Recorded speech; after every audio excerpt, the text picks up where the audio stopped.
Hello there, it's Lisa Starr with another episode of StarrCast. We are digging into some numbers today, so if you're a numbers person, get your pad and pencil out. We are so lucky to be joined by the people who are the architects of the numbers, I'm using quotations if you can't see, that we use throughout the wellness industry.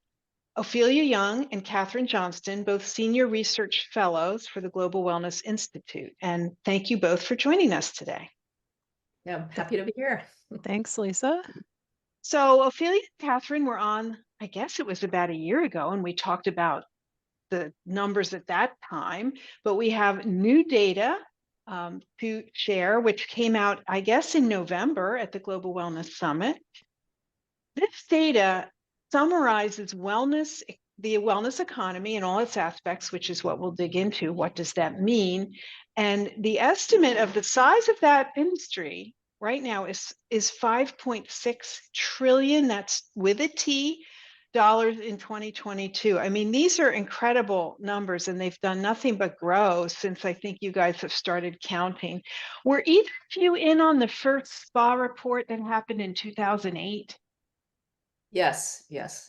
Okay. And, So yeah. that's how long this has been going on. So let's jump back to that. I mean, and let's preface it for listeners by saying that as a longtime consultant in the field, when a person who wants to build a spa or wellness center comes to a consultant and says, "Oh, I'd like to put together a business plan. Where do I get the data for the bank?" And we would go, well, there really isn't any data, and people couldn't believe it. They do, especially people who come from other industries. They'd say, well, you must have reports. And it's like, well, actually, we don't.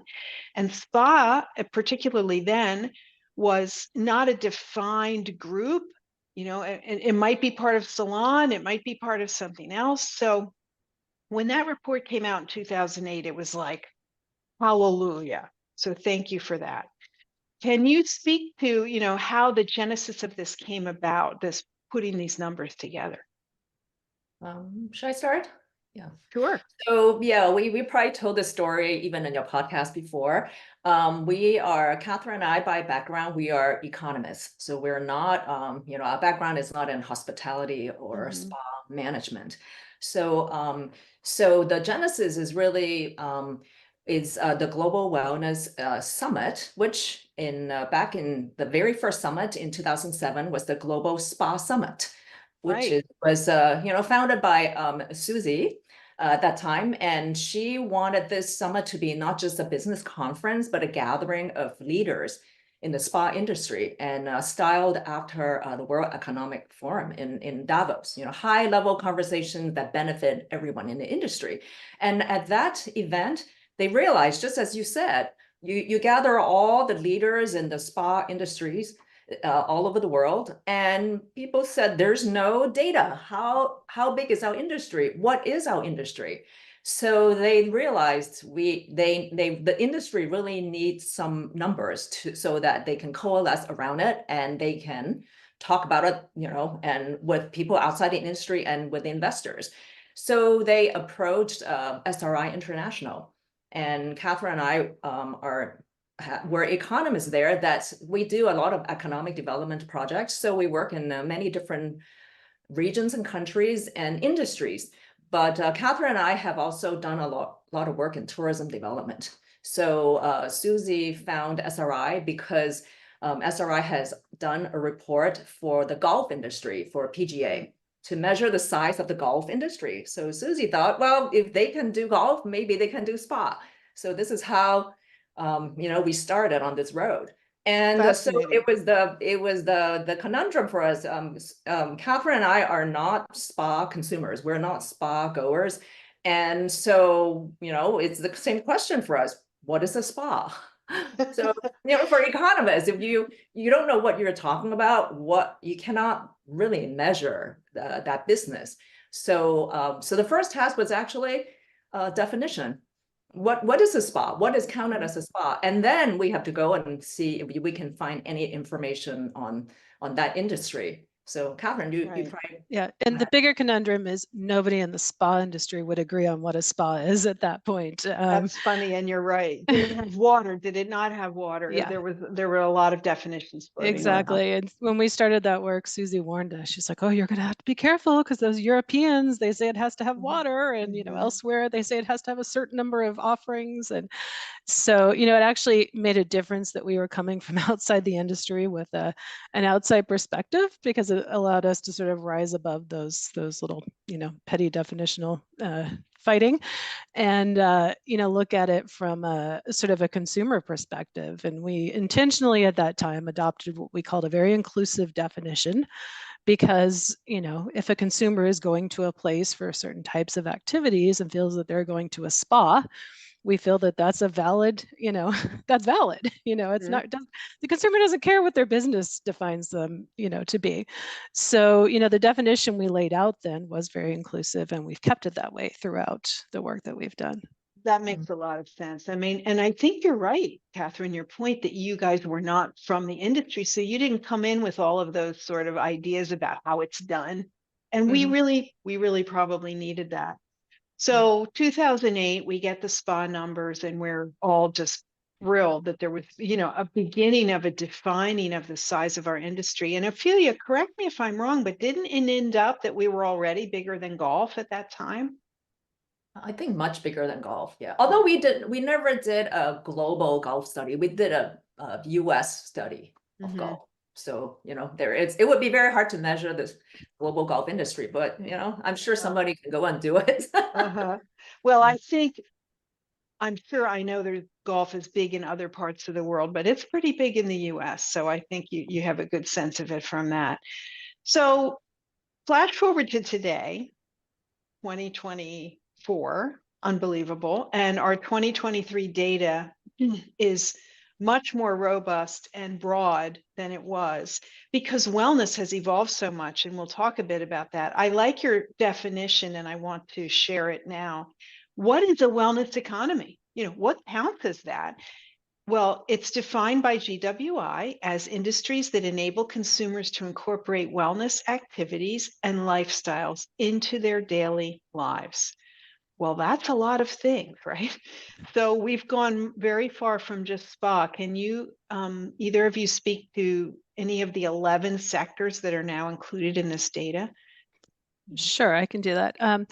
So, the way this progressed since we started with the spa data is, as the Global Spa Summit turned into the Global Wellness Summit, and, that group and the organization really expanded and evolved, and the, stakeholders became, more broad, there was really a recognition that, the future for all of them was in this broader concept of wellness. So starting around 2010, our research really evolved to looking at wellness first within the context of spa and hospitality, but then it became more and more broad over all of the years since then. So what we've done is, from around 2010 to 2015, we started adding sectors.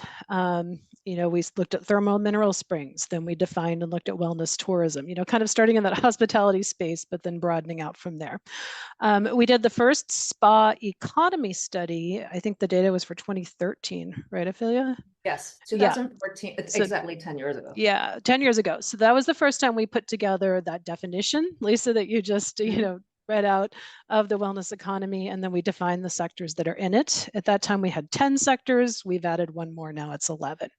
So, and the sectors you had 10 sectors, but you didn't analyze them all, right? You only did data on maybe 5 of them. Yeah. So the way it worked is the sectors where we have done deep dive research, like the spa industry, like thermal and mineral springs, wellness tourism, where we've put all the work in to create a definition, to figuring out a methodology of how to come up with the numbers, and then actually doing the work to measure it country by country.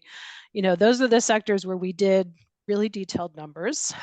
For the other sectors, we've added those over time, but for the other sectors, what we've done is we do come up with a number ourselves, but it was a very high level global estimate. So in 2013, we had 3 sectors where we had detailed numbers, and the rest were high level estimates. And over the years, we've done more and more deep dive studies into different sectors and expanded our data collection at the very detailed level in those. So at this point, we are actually producing global data ourselves for all 11 sectors for 200 countries. So you can imagine the immense, work that goes into that. And some of it requires much more work on our part to gather the numbers than others, because for some sectors there's literally no data that we can draw upon. We have to create it ourselves, like spa, like thermal springs. For other sectors like personal care and beauty and healthy eating, we do have some very good data sources that we can draw on and work with to make the estimates that we need. So the numbers work varies by sector. So we have all of this data that's been collected, and you are making great use of it by drilling down not only by sector, but by country. So would you like to address the country opportunity that people have to learn about what happens in their neck of the woods? Yeah, so actually one new thing that we started 2 years ago is we have created what we call our country rankings report. And, everyone's familiar with the Global Wellness Economy Monitor. That's the one we put out at the summit. It has the bubble chart in it, and we talk about all of the sectors. But what that report doesn't do is it doesn't talk about the countries. So we thought, well, we really have to put that in a different report. So now we have 2 reports with the data. The country rankings report, it looks at what are the top 25, countries in the world in terms of the size of the wellness market. We drill down to it in different ways, like looking at a per capita basis. What is wellness as a share of the economy in each country? And we do all kinds of different analyses around that. So we have a new country rankings report that's coming out. It's going to be released, next week as of when we're recording this. We have a big press event. January, right? Yeah, last week of January. It's a press event for GWS and GWI. And so that will come out, and it's a companion data report to the monitor that came out in the fall. We also have been putting out country level data through GWI through an initiative we call Geography of Wellness. We have a new kind of microsite within GWI, and the way that works is we have partners in different countries who sponsor putting out very detailed data for their country. And we have about 8 or so countries on that page right now. And, when we have a country that gets a partnership and a sponsorship, we can actually put out a specific report for that country. So for example, there's one for the United States, and there's a web page, and it has the high level numbers. And then we have a downloadable report that has all of the sectors and the subsectors just for the United States. Wow, that's really valuable. Yeah. That So would we be, So it's a lot more, yeah. It will be launched on Tuesday, on US data. So Geography of Wellness is open to all countries, as I understand it, and any country can ask you. They have to pay, but they get attached to that data, which is for public use for a year, and it's not a huge investment, and it's a fabulous opportunity. First of all, to make the country seem like they're very forward-thinking about wellness and attracting development, and also just for the use of citizens within that country. It's a really useful tool. Thank you so much for doing that. Yeah. To see the graph, but for anyone listening, there are 11 sectors now currently. Yes. Mm-hmm. Yeah. I can have it in front of me because I always afraid I'm going to forget something. I'll tell you by size. So starting with the largest. Yeah. So the largest is personal care and beauty. And then after that, we have healthy eating, nutrition, and weight loss. Then we have physical activity. And then the next sector is wellness tourism. Then we have public health, prevention, and personalized medicine. Next is traditional and complementary medicine. Then we have wellness real estate, mental wellness, which was the new sector we added a couple of years ago. Then spas, then workplace wellness, and then thermal mineral springs. Wow, so many, and that adds up to 5.6 trillion for 2022. Yes. Yes. So personal care and beauty, as long as I've been looking at these numbers, has always been the biggest bubble. And that includes products that we use on ourselves personally, right? Beauty products. And does it personal care include products? Yeah. personal care, like deodorant? Does it include going to the hair salon? Yes. It's, anything we do to take care of ourselves. To It beautify includes ourselves. brushing our teeth, soap, deodorant, all of those products that we use. Well, no surprise, it was the biggest bubble then. Yeah.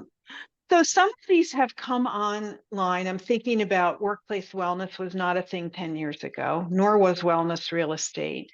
Mental wellness, as you said, is fairly new. And then some of them have changed their shape over time. So let's talk a little bit about that, what you two have had a unique view on how this has all evolved. I mean, healthy eating, that wasn't even a category, right? We used to call it nutrition, I suppose.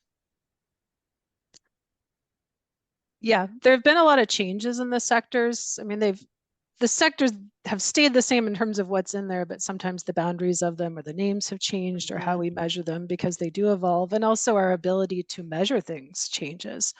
So just as an example, one big shift that we made was that physical activity bubble. Right. When we first started using that one 10 years ago, it was fitness. I think we called it fitness and mind body because, you know, all along people have always thought about fitness and gyms as obviously being part of wellness, right?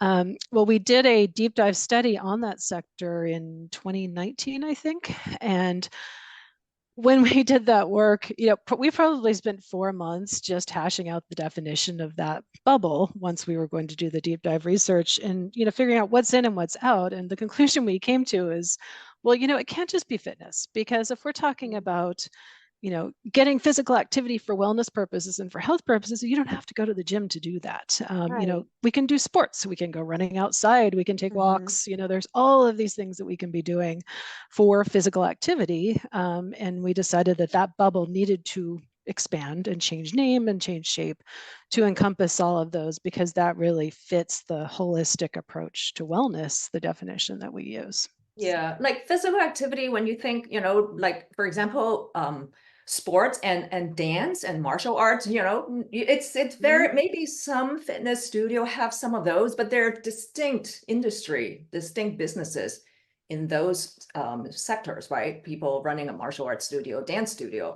So when we start looking into, you know, including sports, we have to keep our definition very, very clear. We're not talking about spectator sports, because when sports industry look at how big they are, they're actually looking at, you know, spectator sports like stadium and, you know, what kind of economic to impact. watch someone play a soccer game. Or Yes. So we have to be very clear what we include, what we don't, because even those terms like sports as an industry they have their own definition. So we have to say, we don't even want to include like people training for a professional, you know, a competition, like those children, you know, going to Florida to train. We don't want to include those as part of this industry, because to us, that's not wellness and people doing physical activity for their health, right? So we have to be really clear in our minds, even when we start wading into this, like dance. Well, we're not going into like the professional dance troops, right? And that is an industry. Dance is an industry. So for each one of this, as we include it, we have to keep, you know, be very clear. Like, what are we talking about? What are we talking about? And we had to go back to physical activity. Any kind of physical activity is good for your health. So, you know, we got to stick with physical activity and not start getting into all these other economic, you know, data on it.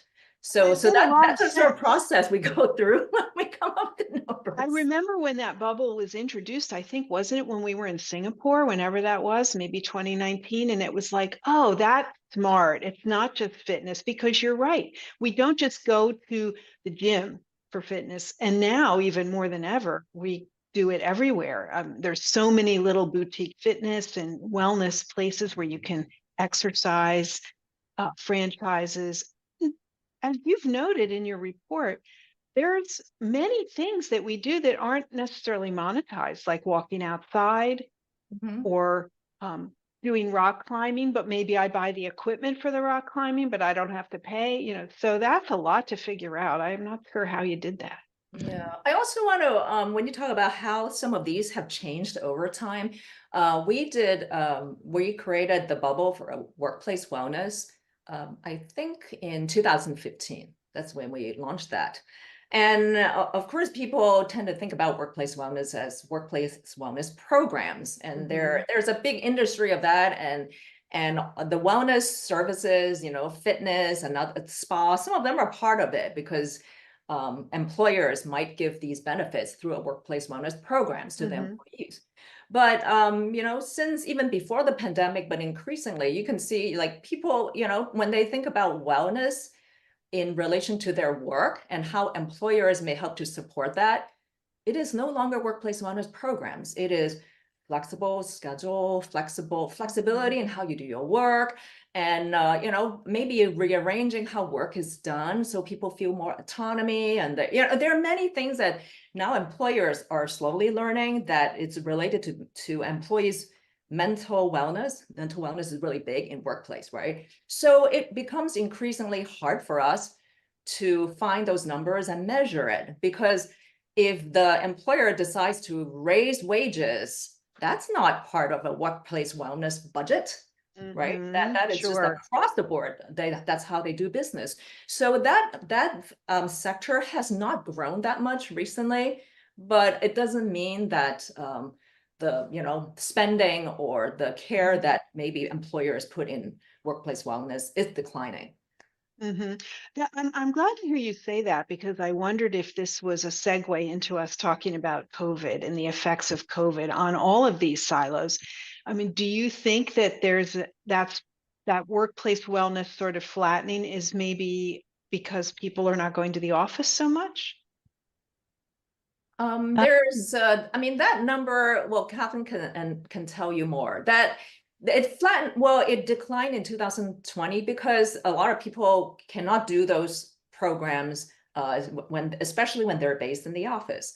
And also there is a trend since before the pandemic of people being freelancers, and people who are independent contractors, freelancers, and all over the world, the gig workers. They're not employees, and they usually don't benefit from any employer initiatives to improve their well-being. So all around the world, we are seeing a higher percentage of people being gig workers or working in the sort of non-formal economy. This is like a global trend everywhere, right? So when you look at, like, when we keep thinking of maybe the JP Morgan and Apple, when we think about it, we think of these campuses and these wealthy companies, like giving benefits to their knowledge workers. But the majority of the workforce in the world, they're not. I mean, they're in low pay services, they're in gig things, or manufacturing workers. So when we look at those numbers, it's like a very big global number that we're starting from actually how many people are employed and how many people are employed in the formal economy. And then from there thinking, doing our estimate on what's the percent of the employers that even offer anything and what would they spend. So it's a lot of data to wade through before we come up with an estimate. So let's talk a little bit about the spa bubble in particular. I mean, all of the wellness industries are of interest to the wellness people and people listening to the podcast, but I wanted to spend a moment on spas in particular because it was the genesis of how the report began and how it has changed and evolved. It's still one of the smaller bubbles. It's the third to the bottom in size in terms of these 11 sectors. And yet, if I think back correctly, I think this market currently priced as you have it at 105 billion is probably double the size it was when we first started measuring in 2008. I'm sure some of that is a factor of economy, and some may be in what was measured. So can we talk a little bit about how you decide what's a spa and what type of spa a facility is?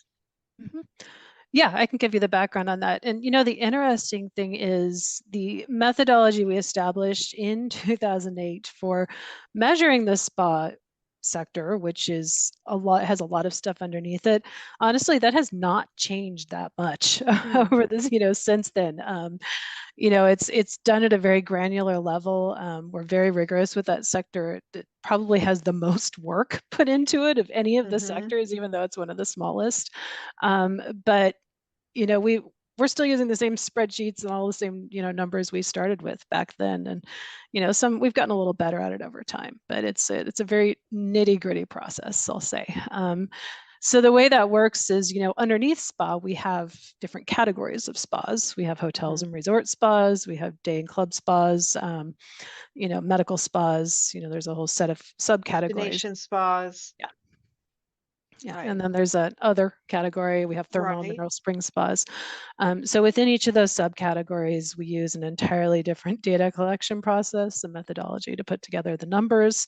So, you take those, 6 subsectors, and then you go Mhm. by 200 countries. So you can imagine the number of data points we're Mhm. feeding into those. So, Spectacular is what I can imagine. yeah. Well, Yeah. we have to say that in the US, the iSpa is the source of a Mhm. lot of our information, although I think we are a little bit more inclusive. So our number is always a little bit bigger than iSpas, but we use their data, and there are not that many countries that have the US Mhm. kind of the granular data. Japan has some, but the iSpa use the same, I think, very similar categories. So, but we're dealing with more than 200 countries, and how do you go to countries like that have hammams, and what is that? Or Mhm. if there is like onsen, and then they offer some other body work service, do we include that? So it's really like taking those categories and then try to apply it to the whole world. It's challenging for us, but that's that's how It's it works. always been a challenge to me, both as a consultant and an educator and a journalist. Like when you're looking for data, we can often find data on the US market in some aspect, but the rest of the world, not so much. We have good numbers and other countries don't track things so well. So I guess you do a lot of extrapolation or supposition. I mean, how do you do it as an economist? What are the kind of the guidelines for figuring that out? Yeah, it's a tricky process. And, again, for each category, we're doing it differently. And we do the type of data collection we have to do to come up with the quote best guess estimate that we can do Mhm. in every single spa category across every country. So just to give you an example, the destination spas category, that category, we literally count them. We have a database that we've been compiling since 2008 for every country, from just, people we know in the industry, from extensive web research. We Right. follow the spa media publications, and when there are new openings, we track You those. add So, them. literally that's a process of every time we update the numbers, we have to go around and figure out, are there new ones? And we add them to our Wow. list and we count them up. So that's one segment. Thermal and mineral spring spas is very similar to that. That entire data set, which is separate from spa but overlaps because there are springs and then there are Mhm. springs with spas. That is another data set that we put together by counting them. I started that database in, I think, 2011. And I have every country in the world that has springs, and we have a list of the businesses, and we watch for new openings. And, sometimes we get better information from certain countries, and, it's not necessarily we grow them because we find out there are things we didn't know existed before, because it's really hard to figure out, what are all the places in Brazil when you don't speak Portuguese. Exactly. We've gotten really good at doing research in foreign languages. So that's one methodology for certain categories. For other categories like hotel and resort spas, you can't count those. There are too many. No. Well, in most countries, there are too many. So we kind of have a hybrid process for that. And we use, there are all kinds of online travel booking search engines, Mhm. right, that people use. The biggest global one is booking.com. So that's our Right. primary source of information for that, where we go country by country every time we do the data and run Unbelievable. filters and figure out how many are in there with, hotels and resorts that have spas or spa-like services. For the big countries, it's more of an estimate based on bookings.com. For small countries, again, we do count them because Mhm. for small countries and developing countries, the search engine is not always the best approach, because there are a lot of properties that don't list themselves. They're not marketing to international tourists, they're marketing to Right. And they locals. don't want to share their revenue either. Yeah, I mean, they probably can't afford to list themselves. So this hotel and resorts is a combination of counting them for some countries and then using the bookings engines for making estimates for others. The day and club spa category is also more of an estimation process, where we have some numbers, that we've collected over time, actual numbers from different countries. And then we have, kind of an econometric estimation process that we have to do for that, where, certain countries with a certain income level and a certain size of population and certain characteristics of the market would typically have a certain number of day and club spas, like per say 10,000 people. Mhm. And so we come up with parameters then to make estimates for other countries. I mean, honestly, that's one of the hardest ones to estimate. Yeah. I would think so, because there are so many, as you said. I mean, we're talking about a total number of what, 180,000 Yeah. that you guys estimated? This is just spas globally. And then if you get the report, which by the way, we'll repeat it at the end, but if you go to globalwellnessinstitute.org, you can click on research and there will be the monitor. You have to give your personal information, and is there a fee to get it? No, it is free. This is all Free. go to I the mean, it's amazing because it's what, 100 pages and excellent information and data tables. And I mean, I use it, if not weekly, almost daily. So there's a lot more data in there, but it's really good to look at how it breaks down. I was interested that the hotel spa number this year superseded the day spa number. Usually in the US, we're well outweighed with day spa to hotel, but globally, spas are in hotels in most other countries. And so that is also reflected in your number. I think it's interesting the way it has grown, and how much of the top 5 countries own that market, which were United States, Germany, France, China, Japan. Top 5 are almost half of the global spa revenue. So plenty of room for growth in the other countries. That's what I always look at when I look at the number. I think, well, okay, there's a lot of room for us to grow and catch up to these other wellness sectors, right? Yes. I always think of spa as the small but mighty sector within the wellness industry, because the size of the spa industry is really, I think it's kind of underestimates its importance. A lot of the new and emerging wellness modalities are introduced to consumers at spas, whether they're in their home country or when they're traveling. A lot of time when they're traveling. So there's, even though the industry looks small compared to the other ones, it is very, very influential.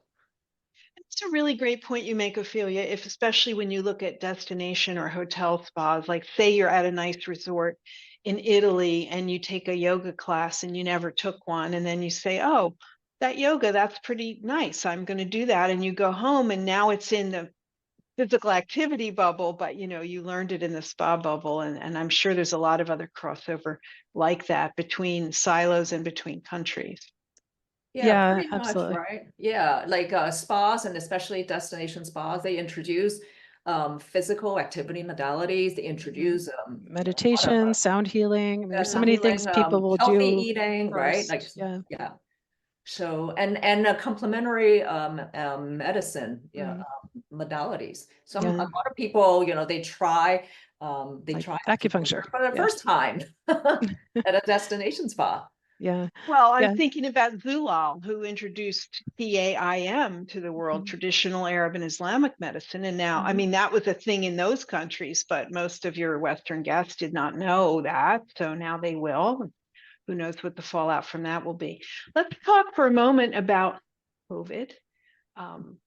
This was one of the sectors that was hardest hit in COVID, with a contraction of about 40%, if I'm correct in my number, and the size of the revenue. Obviously, places you had to be in person, you couldn't be there, and that was a natural result. But it looks like, when I look at the latest data, that every sector has more than recovered from 2019, which was our bellwether year, right? I mean, that was the year we were hitting amazing revenues, and spas no different. What can you say about how that all happened? Would we have continued on, or did COVID make consumers more aware of the importance they have to be healthy? And did it send more people our way? What are your thoughts as economists and researchers? I mean, COVID, the spa, springs, and wellness tourism are the three, physical activity too. They're the sectors that really got hammered because people, you need to go there to right, get the service. And so, with the shutdown, and then people are not traveling, the tourism industry just kind of got shut down for a while at that. So these sectors just took the brunt of it. But there's no question that COVID has really reoriented all global consumers toward wellness. And people are made aware of many more things of how they eat or exercise and sleep and stress, and all these things are, you ask, I think, in any consumer survey you do in the world, even in middle income countries, wellness or health is like one of the highest priority for them. So spas they're definitely the beneficiary of it. But I think at the same time we have the labor issue, which is, I think it's like a big risk and a big constraint right now. And spa is not the only one, the whole global hospitality sector, and even in fitness, all over the world. So there's almost more demand than, can be delivered. And of course, that with the labor shortage, we're talking, higher costs, right? So you know well that it's like a very, very big issue for all the hospitality industry. Yeah, and actually, I mean, something else though, sort of unpack underneath those numbers with how the revenue has come back since the COVID dip is,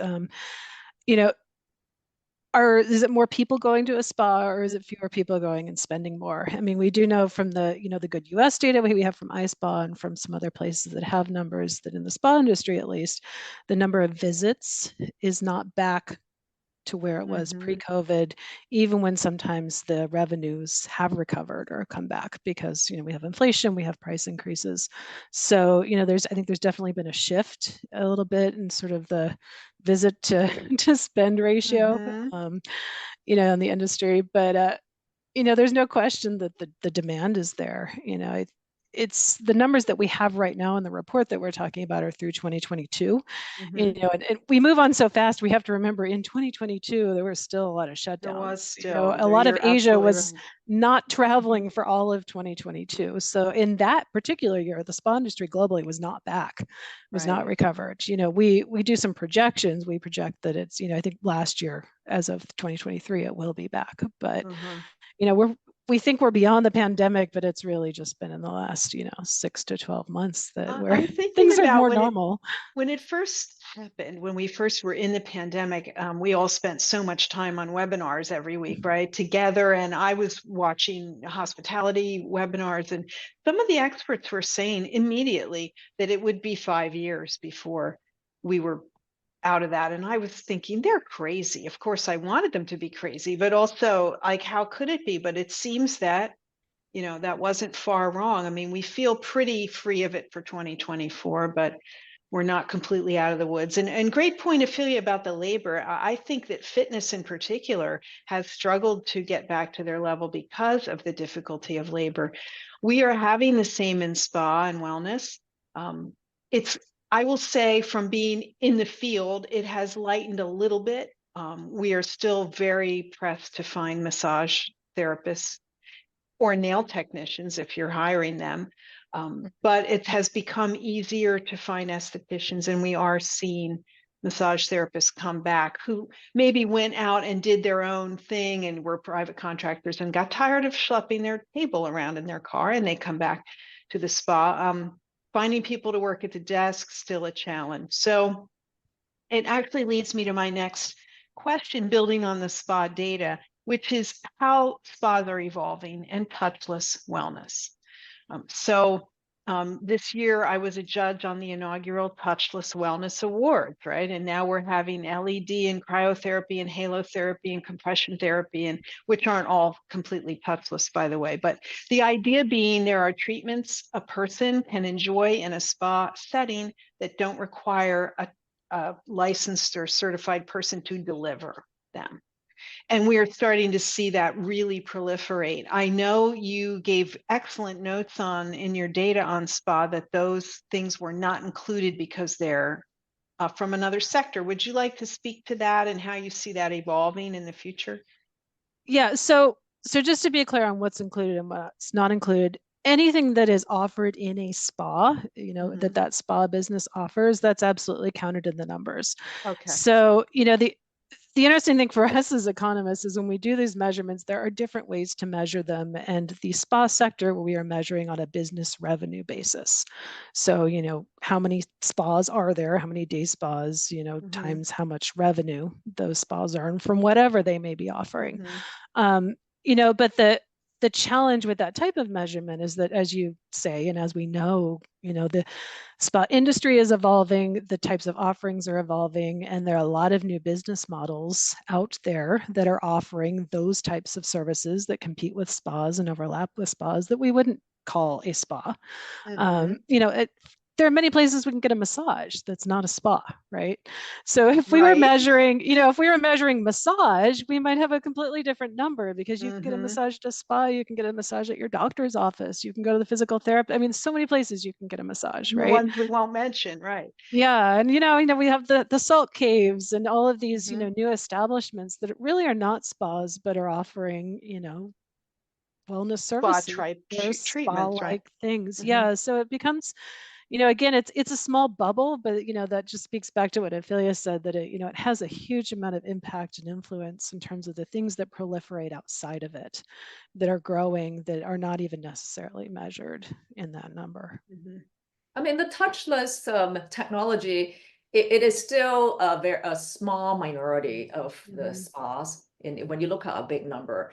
And I mean, it's they're like, you know, you think about the massage in the mall, they could, right? And those massage chairs.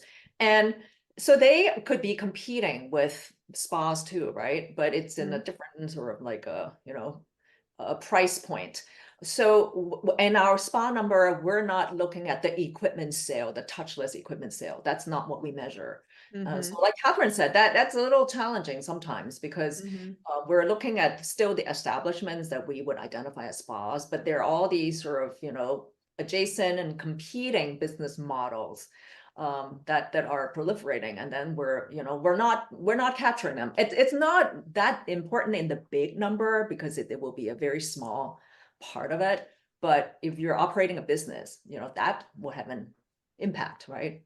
And Right. consumers are maybe buying them. Well, rich people can have their own, Mhm. you know, their whole spa set up at home, right? The sauna, and then they can have the massage. Mhm. Right there, that all the touchless technology, just like people used to just have massage chairs, right? Right. You can have your $20,000 chair at home. And they're still selling them at the Consumer Electronics Show. I saw them in Yeah, Vegas, you know, all these, they look like spaceships, and, you know, you can have it in your home, and how effective it is, who knows? But if you have that kind of money, you don't care, right? And you'll yeah, still get your regular massage. Um, yes, and the models we're seeing evolve are going to be outside the definitions we currently have. I mean, we see yoga studios with juice bars, and we see fitness centers that have massage and mindfulness. And so, you know, they're all starting to cross pollinate, and it's great, but it's also, you know, hard to measure. mhm, So let's talk about the future. I mean, you guys have seen upfront front row seats on how this data has evolved to this point. And what do you think you see in the next 5 or 10 years? I know that you did make a projection that the healthy eating bubble would surpass personal care and beauty in 2025, and I was amazed by that, because it has just never been there. And you know, so what? Let's speak to that, and what other changes you envision in the next 5 or 10 years. Ophelia, you want to go first? I think it's in our projection, there are some sectors that we think will grow very fast, right? Like you said, the healthy eating. And another one that we think will continue to grow, and we're just in the beginning of the trend, is definitely wellness real estate. Mm-hmm. Because COVID, that, you know, brought our attention to indoor air, right? And Mm-hmm. that disease can be transmitted in your built environment. COVID also make us realize that, you know, there are some people who have access to space or healthy things to do, even when they're kind of, you know, in isolation, if they live in certain places or neighborhood, and then it is really not equally distributed, you know, within our country and around the world. You know, it's like sort of the access to being able to, you know, see green space, or just being able to take a walk in a safe place. And so wellness real estate is really, a sector where you, on the luxury end, you can see people are interested in the not only the amenities, but a lot of the new technologies and the different way that you can take care of your mental wellness, not just physical wellness. But it is also starting to go into the more, middle income and even public policy in the subsidized, low income housing space. So that we're definitely that sector, we're going to see much more growth and a mainstream acceptance. Thanks for having the Wellness Real Estate Symposium. I guess the second one is in New York in May, and it's amazing. I went to it, and I just didn't know companies were doing all these things and building smart, and the materials and the sustainability and the walkability, and forcing consumers to make smart decisions or choices, giving them the option to take the stairs. I mean, all of these things are just fascinating. Yes, so that is a sector that we spend a lot of time defining, and we had our first report which were released in 2018 when we defined the sector and measured it. So we are in the beginning process of working on a refresh of that report, because there's just so much that has happened, and a lot of it is now also intersect with hospitality. As you know, a lot of just the hotel brands, the highest end ones, they already have their branded residences. And I would say that most of them are now rebranding them as, luxury wellness residences. So there's almost no luxury residence that will be marketed without a wellness component. Whether they have the spa in there or not, it remains to be seen. But we see even organizations like the Blue Zone getting into that. So it's a space to watch, definitely, where this Well, if you're a intersection of developer, wellness. I hope you're listening. You have to have wellness. Katherine, what are your observations? Yeah, I mean, the interesting thing with the projections, I mean, if we go backwards, we have 10 years worth of data now, and the spa industry, I mean, not the spa industry, the wellness industry, all the sectors have kind of been like this, like up, through that whole time, with the exception of during the pandemic. And for the most part, if we just kind of look at a very macro level and a global level, the projections continue that way for the next 5 years, high growth, some sectors growing more than others. But, I think that, again, coming from an economist perspective, there are a few things, sort of cautions we might put on that, or things that we might be looking out for in terms of, what could affect that? What might make it go down? Why would some sectors be growing really fast and others not so much? There are certain parts of the wellness industry, spas, tourism, there are offerings that have increasingly have come from a very sort of luxury market perspective, and in some ways since the pandemic have gone even more in that direction. So, we see a lot of spending growth, but is that spending growth, again, we ask as economists, is that more people going to spas, or is that the same people going to spas more often and spending more money? Right. Is it, businesses that are really pushing to the higher end, offering, very pricey offerings and trying to make a lot of revenue that way? So if we think about it in those terms, I think those sort of choices in the industry and, the types of offerings that are out there, the range of price points, all of that is going to affect the growth of those sectors going forward. Maybe not in 5 years, but we look out 10, 15, are they all chasing the same customers and cannibalizing each other, or are they actually expanding their access to new parts of the market and new populations that are not spa goers right now? So, I think over the long term, those are questions that are really going to shape some of the growth in that sector. Other parts of the industry, if we look at some of the really big segments like personal care and beauty, I mean, honestly, it's already so big. Again, we all spend what we spend on those products, We right? do. So I mean, any company can try to cannibalize, well, you buy this shampoo, not that shampoo. Right. That's a segment that very much is driven by consumer spending, which is driven by the economy. When inflation is high and we all feel poor, we buy less. When we're feeling good and the economy's flourishing, we may buy more, we may buy more pricey things. So, those are some of the factors that drive those purchases. Again, wellness real estate, I would say, probably has, in my mind, the biggest upward potential right now, because the need is so great and the impact is so great and the opportunity is just, it's there and it's still at the very beginning. So, each sector kind of has its own Mhm. trajectory when we're looking out to the future, if that makes sense. Well, for sure, that's an excellent answer. I mean, you've got 12% category growth in here for the 2 years from 2020 to 2022. That's immense growth in the kind of economy that we're having. And we can't expect that to keep repeating every 2 years for the next 10 years.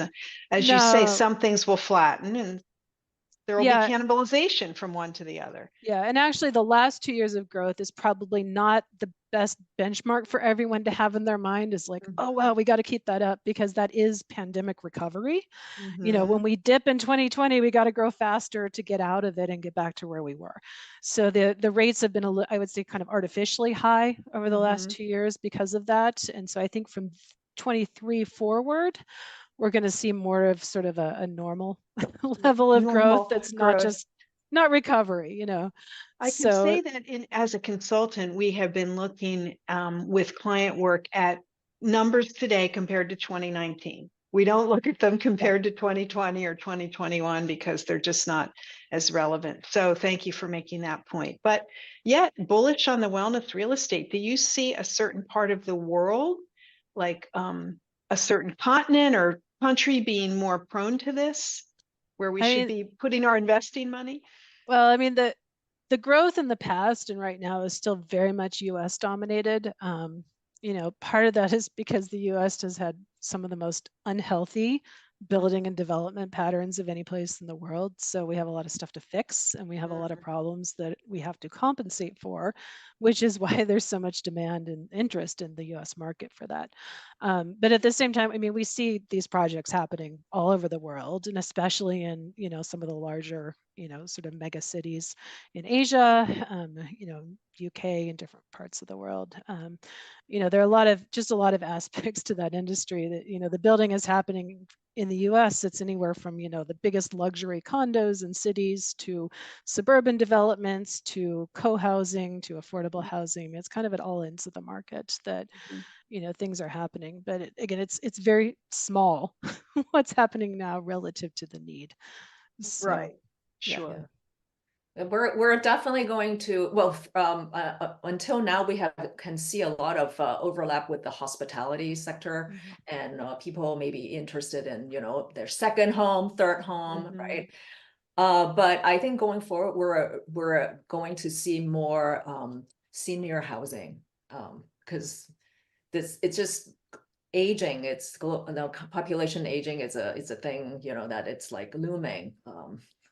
And if we all live longer, we're all going to, want to make sure we live in a healthy way and functional, and not everyone can age in place in their current home. And people are really looking into, how you can live in a way that it will enable you to just have a healthy lifestyle and have the social interaction that's going to be healthy for you, for your social and mental wellness. So there is going to be a lot more innovation and a lot more products and people looking into that space all over the world. I mean, I'm thinking of what the Blue Zones does, the study of the people that live the longest, and they're not in fancy luxury condos, right? They're in small towns and villages where they grow their vegetables and they have a community and they walk and they're outside and they move their bodies. And that's the secret in the end. But not everyone has access to that. And so when you're listening to this podcast and you're a business developer or owner, you have to think about, well, how am I imparting wellness, to the people who need it from me? And what is our ability to scale that?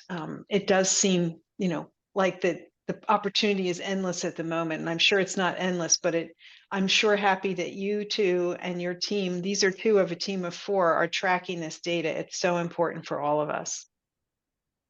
Oh, thanks. Well, we're glad that people are using them. Very much so. So thanks again, Senior Research Fellows, Ophelia Yeung and Katherine Johnston, representing the Global Wellness Institute. Again, if you'd like to read the report we've been referencing, you go to globalwellnessinstitute.org and click on research. It's right there for you. And, thank goodness these ladies and their team are working hard to give us this data. It's so important. And thanks for taking the time to join me today. Yeah. Thanks, Lisa. Thank you.